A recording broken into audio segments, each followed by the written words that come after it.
Hello guys, देखो आज के আমি স্পেশাল কিছু রান্না করছি। পোলাও রান্না করব।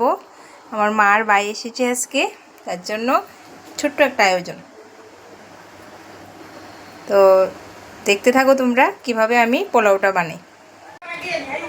প্রথমে আমি কড়াইতে সামান্য পরিমাণ ঘি দিয়েছি, তারপর গোটা আস্ত এলাচ, দারচিনি আর তেজপাতা দিয়েছি।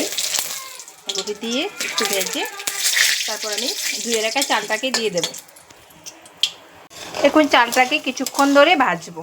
ভাজার পরে আমি একটু হলুদ দিয়ে তারপর জল দিয়ে ঢাকা দিয়ে দেব। সিদ্ধ হওয়া পর্যন্ত অপেক্ষা করব।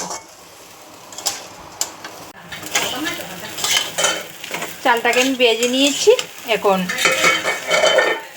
জল দিয়ে দেব সিদ্ধ করার জন্য, চালটা সিদ্ধ হওয়ার জন্য। আর তোমরা দেখে সবাই বলবে পোলাওটা কেমন হচ্ছে।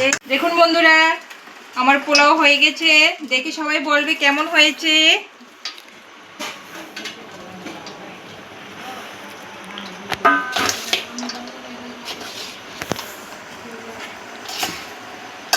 Suele